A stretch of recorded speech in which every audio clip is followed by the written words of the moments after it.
1000 ವರ್ಷದ ಮಹಾಮಸ್ತಕಾಭಿಷೇಕ ಕಾರ್ಯಕ್ರಮ, ಗೋಮಟೇಶ್ವರನ 1000 ವರ್ಷದ ಕಾರ್ಯಕ್ರಮ. ಆ ಕಾರ್ಯಕ್ರಮಕ್ಕೆ ಕೋಡೆಯವರು ಹೋಗಿ ಅದನ್ನೇನು ಅಂತ ತಿಳ್ಕೊಂಡು ಬನ್ನಿ, ನಾವು ಕ್ಯಾಸೆಟ್ಗಳು ಮಾಡೋಣ. ಆಯ್ತು ಸ್ವಾಮಿ ಅಂಥೇಳಿ ಅವ್ರು ಕಳಿಸ್ಕೊಟ್ರು. ಜೊತೆಲಿ ಅಲ್ಲಿ ಹೋದ್ವಿ.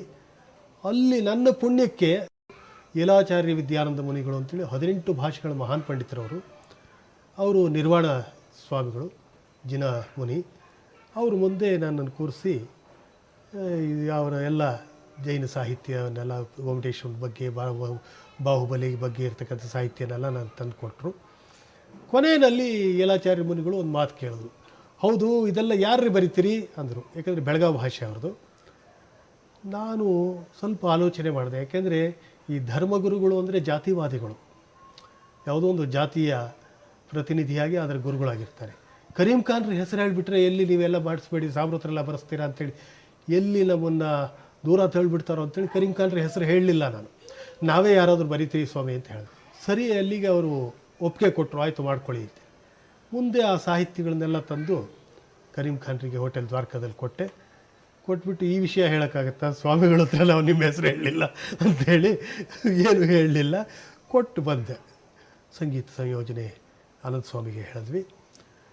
ಆ ಕ್ಯಾಸೆಟ್ಟು ರೂಪುಗೊಳ್ತಾ ಇದ್ದರೆ ಅನಂತ ಸ್ವಾಮಿ ತನ್ನಲ್ಲಿರ್ತಕ್ಕಂಥ ಸರ್ಕನ್ನೆಲ್ಲ ಹೊರಗೆ ತೆಗಿಬೇಕಾಯಿತು. ಸಂಗೀತದ ಸರ್ಕ್ ಏನಿದೆ, ಏನೇನು ರಾಗಗಳು, ಭಾವಗಳು ಎಲ್ಲ ಇದ್ದಾವೆ, ಅವನ್ನೆಲ್ಲ ತೆಗಿಬೇಕಾಯಿತು. ಅತ್ಯದ್ಭುತವಾಗಿ 90 ನಿಮಿಷಗಳ ಅವಧಿಯಲ್ಲಿ ಆ ಒಂದು ಗೀತರೂಪಕ ಮೂಡಿ ಬಂದಮೇಲೆ ಅದನ್ನು ಬಿಡುಗಡೆ ಮಾಡೋದಕ್ಕೆ ಅಂಥೇಳಿ ಅಲ್ಲಿ ಶ್ರವಣ ಬೆಳಗೊಳಕ್ಕೆ ತೆಗೆದುಕೊಂಡು ಹೋದ್ವಿ. ಅಲ್ಲಿ ಇಡೀ ಪ್ರಪಂಚದ ಎಲ್ಲ ಜೈನ ಮಹನೀಯರೆಲ್ಲ ಅಲ್ಲಿ ಸೇರಿಕೊಂಡಿದ್ದಾರೆ. ಅವರ ಮಧ್ಯದಲ್ಲಿ ಯಲಾಚಾರ್ಯ ವಿದ್ಯಾನಂದ ಮುನಿಗಳು ಈ ಕ್ಯಾಸೆಟನ್ನು ಪ್ಲೇ ಮಾಡಿದ್ರು. ಈ ಕ್ಯಾಸೆಟ್ ಪ್ಲೇ ಆಯಿತು. ಕೊನೆಯಲ್ಲಿ ಹಾಕಿದ್ದೆ ಕ್ಯಾಸ್ಟಿಂಗು, ಯಾಕೆಂದರೆ ಮೊದಲು ಹಾಕಿದ್ರೆ ಮತ್ತೇನಾದ್ರು ತೊಂದರೆ ಆಗುತ್ತೇನೋ ಅಂತೇಳಿ. ಈ ಕ್ಯಾಸೆಟ್ ಮುಕ್ತಾಯದಲ್ಲಿ ಸಾಹಿತ್ಯ ಎಸ್ ಕೆ ಕರೀಂ ಖಾನ್, ಸಂಗೀತ ಮೈಸೂರು ಆನಂದ ಸ್ವಾಮಿ, ನಿರ್ದೇಶನ ಗಾಹಿ ರಾಧಾಕೃಷ್ಣ, ನಿರ್ಮಾಪಕರು ಖೋಡೇಸ್ ಅಂತ ಕೊನೆಯಲ್ಲಿ ಹಾಕಿದ್ದೆ. ಅದನ್ನು ಆಫ್ ಮಾಡಿಬಿಟ್ಟು ರಿವೈಂಡ್ ಮಾಡಿ ಮತ್ತೆ ಅದನ್ನೇ ಹಾಕ್ಕೊಂಡ್ರು ಸ್ವಾಮಿಗಳು. ಅಲ್ಲಿಗೆ ಹೆದರಿಕೆ ಆಗಿಬಿಡ್ತು ನನಗೆ. ಇಷ್ಟೊತ್ತವರೆಗೂ ಆನಂದವಾಗೆಲ್ಲ ಕೇಳಿದ್ರು, ಈಗ ನಾನು ಶಾಪ ಕೇಳಬೇಕಾಗುತ್ತೇನೋ ಅಂತೇಳಿ ಭಯ ಆಗೋಯ್ತು. ಅದನ್ನು ಕೇಳಾದ್ಮೇಲೆ ಸ್ವಾಮಿಗಳು ನನ್ನ ಕಡೆ ನೋಡಿ, ನಿಮ್ಮಲ್ಲಿ ಕರೀಂ ಖಾನ್ ಅಂದ್ರೆ ಯಾರ್ರೀ ಅಂದರು. ಸ್ವಾಮಿ ಅವರು ವಯೋವೃದ್ಧರು, ಬರೋಕ್ಕಾಗಲಿಲ್ಲ ಸ್ವಾಮಿ. ಅಷ್ಟೊತ್ತಿಗೆ ಧರ್ಮಸ್ಥಳ ವೀರೇಂದ್ರ ಹೆಗ್ಡೆ ಅವರು ಎದ್ದು ನಿಂತ್ಕೊಂಡು, ಸ್ವಾಮಿಗಳು ಯಾಕೆ ಕರೀಂ ಖಾನ್ರನ್ನು ವಿಚಾರಿಸ್ತಾರೆ ತಿಳ್ಕೊಳ್ಬೋದಾ ಅಂದರು. ಅವಾಗ ಸ್ವಾಮಿಗಳು ಒಂದು ಮಾತಂದರು, ಯಲಾಚಾರ್ಯ ವಿದ್ಯಾನಂದ ಮುನಿಗಳು, ಇಲ್ಲಿ ನೋಡೋ ವೀರೇಂದ್ರ, ನಾನು 18 ಭಾಷೆ ಕಲ್ತವದೀನಿ, ಈ ಧರ್ಮಕ್ಕೆ ಗುರು ಅದೀನಿ. ನಾನೇ ಬರೆದಿದ್ರು ಇಷ್ಟು ಚಲೋ ಬರೀತಿರಲಿಲ್ಲ ನೋಡು. ಆ ಪುಣ್ಯಾತ್ಮ ಯಾರಾಗಿರಲಿ, ಮೊದಲು ಹೋಗಿ ಅವರಿಗೆ ನಮ್ಮ ಧರ್ಮದ ಮರ್ಯಾದೆ ಏನಿದೆ ಅಲ್ಲ ಕೊಟ್ಟು ಪಾಲ್ಕಿಯಲ್ಲಿ ಕರ್ಕೊಂಬರಲ್ಲ ಅಂದರು. ನನಗೆ ಆಹಾ, ನಿಜವಾಗ್ಲೂ ಗುರುಪೀಠಕ್ಕೆ ಯೋಗ್ಯರಾದವರನ್ನೇ ಯಾವನು ಸೂಚನೆ ಮಾಡ್ತಾರೆ, ಗುರುಪೀಠದಲ್ಲಿ ಯೋಗ್ಯರಾದವರನ್ನೇ ಇಟ್ಕೊಳ್ತಾರೆ ಅನ್ನೋದನ್ನು ಅವತ್ತು ಅರ್ಥ ಮಾಡಿಕೊಂಡೆ. ಯಲಾಚಾರ್ಯ ವಿದ್ಯಾನಂದ ಮುನಿಗಳು, ಜೈನ ಮುನಿಗಳು ಕರೀಂ ಖಾನ್ರ ಈ ಸಾಹಿತ್ಯದ ಸಾಧನೆಯನ್ನು ಮುಕ್ತ ಕಂಠದಿಂದ ಶ್ಲಾಘಿಸಿದ್ದಾರೆ ಅಂತ ಹೇಳಿದ್ರೆ ಗುರುಪೀಠಕ್ಕೆ ಯೋಗ್ಯರಾದವರೇ ಗುರುಗಳಾಗಿರೋಕ್ಕೆ ಸಾಧ್ಯ ಅನ್ನೋದನ್ನು ನಿರೂಪಿಸಿದ್ರು. ಸರಿ, ವೀರೇಂದ್ರ ಹೆಗಡೆಯವರು ನನ್ನನ್ನು ದ್ವಾರಕಾ ಹೋಟ್ಲಿಗೆ ಕರ್ಕೊಂಬಂದರು ಬೆಂಗಳೂರಿಗೆ. ಕರೀಂ ಖಾನ್ರ ಹತ್ರ, ಸ್ವಾಮಿ ತಾವು ರಚನೆ ಮಾಡಿದ್ದಂಥ ಮಹಾಮಸ್ತಕಾಭಿಷೇಕ ಧ್ವನಿ ಸುರುಳಿಯನ್ನು ನಮ್ಮ ಧರ್ಮಗುರುಗಳು ಯಲಾಚಾರ್ಯ ವಿದ್ಯಾನಂದ ಮುನಿಗಳು ಕೇಳಿದ್ರು, ಬಹಳ ಸಂತೋಷಪಟ್ಟರು. ತಮ್ಮನ್ನು ಕರ್ಕೊಂಡು ಬರಬೇಕು, ತಮಗೆ ಗೌರವಾಧಾರಿಗಳನ್ನು ಸನ್ಮಾನವನ್ನು ನಡೆಸಬೇಕು ಅಂತೇಳಿ ಆಸೆ ಪಟ್ಟಿದ್ದಾರೆ. ಕರೀಂ ಖಾನ್ ಹೇಳಿದ್ರು, ಸ್ವಾಮಿ ನಾನಿತ್ಲಾಗ ಸನ್ಯಾಸಿಯೂ ಅಲ್ಲ, ಸಂಸಾರಿಯೂ ಅಲ್ಲ, ಆದರೆ ನನಗೆ ಈ ಸಮಾರಂಭ ಸನ್ಮಾನ ಇವ್ಯಾವುದು ಅಷ್ಟೊಂದು ಇಷ್ಟವಾಗೋಲ್ಲ, ದಯವಿಟ್ಟು ನನಗೆ ಅದಕ್ಕೆಲ್ಲ ಕರಿಬೇಡಿ. ಅಯ್ಯೋ ಸ್ವಾಮಿ, ಹಾಗಂದ್ರೆ ಆಗೋದಿಲ್ಲ, ನಮ್ಮ ಧರ್ಮದ ಗುರುಗಳು ನೀನೇ ಯೋಗ್ಯ ಅಂತ ನನ್ನನ್ನು ಕಳಿಸಿದ್ದಾರೆ ತಮ್ಮನ್ನು ಕರ್ಕೊಂಬರೋದಕ್ಕೆ, ತಾವು ಬರದೇ ಇದ್ದರೆ ಹಾಗೆ. ಆವಾಗ ಇನ್ನು ಕರೀಂ ಖಾನ್ರು ಬರೋದಿಲ್ಲ ಅಂತ ಗೊತ್ತಾದ ಮೇಲೆ ಒಂದು ಪತ್ರನಾರು ಬರ್ಕೊಡಿ. ಸರಿ, ಕರೀಂ ಖಾನ್ರು ಒಂದು ಪತ್ರ ಬರೆದ್ರು. ನಿಮ್ಮೆಲ್ಲರ ಮನಸ್ಸಿಗೆ ಆನಂದ ತಂದಿದ್ದ ಈ ರಚನೆಯನ್ನು ಮಾಡಿಸಿದವನು, ನನ್ನಿಂದ ಈ ರಚನೆಯನ್ನು ಮಾಡಿಸಿದವನು ಶ್ರೀ ಗೋಮಟೇಶ್ವರ.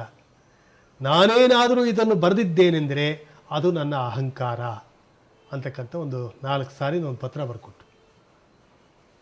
ಅದನ್ನು ಹಾಗೆ ಇಟ್ಕೊಂಡು ಹೆಗಡೆಯವರು ಸರಿ ವಾಪಸ್ಸು ನಾವು ಶ್ರವಣಬೆಳಗೊಳಕ್ಕೆ ಹೋದ್ವಿ. ಯೇಲಾಚಾರ್ಯ ವಿದ್ಯಾನಂದ ಮುನಿ ಹತ್ರ ಅದನ್ನು ಇಟ್ವಿ. ಅವರೆಲ್ಲರ ಮುಂದೆ ಆ ಪತ್ರನ ಓದಿದ್ರು. ನಿಮ್ಮೆಲ್ಲರ ಮನಸ್ಸಿಗೆ ಆನಂದವನ್ನು ತರುವಂತೆ ನನ್ನಿಂದ ಇದನ್ನು ಬರೆಸಿರುವವನು ಗೋಮಟೇಶ್ವರ. ನಾನೇನಾದರೂ ಬರೆದಿದ್ದೇನೆಂದರೆ ಇದು ನನ್ನ ಅಹಂಕಾರ. ಆಹಾ, ನೋಡ್ರಿ ನಿಜವಾದ ಜಿನ ಅಂದರೆ ಈ ಪುಣ್ಯಾತ್ಮನೇ ನೋಡ್ರಿ, ಜಿನ ಅಂದರೆ ನಿಜವಾದ ಪುಣ್ಯಾತ್ಮ ಈತನೇ ಅಂಥೇಳಿ ಕರೀಂ ಖಾನ್ರನ್ನೊಬ್ಬ ಜೈಲನ್ನು ಮಾಡಿದ್ರು ಆ ಯೇಲಾಚಾರ್ಯ ವಿದ್ಯಾನಂದ ಮುನಿಗಳು. ನೋಡ್ರಿ ಇಂಥ 4 ಜನ ಚಾರ್ವಾಕ ಆ ಮಠದ ಸ್ವಾಮಿಗಳನ್ನು, ಯಾರು ಗುಂಬುಚದ ಸ್ವಾಮಿಗಳು, ಶ್ರವಣಬೆಳಗೊಳ ಸ್ವಾಮಿಗಳು, ಹೀಗೆ ಜೈನದ ಸ್ವಾಮಿಗಳನ್ನೆಲ್ಲ ಕರೆದು ಪಾಲ್ಕಿಯೊಳಗೆ ಆ ಕರೀಂ ಖಾನ್ರ ಪತ್ರವನ್ನು ಮತ್ತು ಆ ಕ್ಯಾಸೆಟನ್ನು ಇಟ್ಟು, ನೀವು ಸ್ವಾಮಿಗಳಿದನ್ನು ಹೊತ್ತು ಸ್ವಾಮಿ ಪಾದಕ್ಕೆ ತಗೊಂಡೋಗ್ರಿ ಅಂಥೇಳಿ ಬೆಟ್ಟಕ್ಕೆ ಕೆಳಗಡೆಯಿಂದ ಅವರು ಅದನ್ನು ಎತ್ಕೊಂಡು ಹೋಗ್ತಾ ಇದ್ದರೆ ನನಗೆ ಏನು ಕಣ್ಣಲ್ಲಿ ಧಾರಾಕಾರವಾಗಿ ನೀರು ಬಂತು.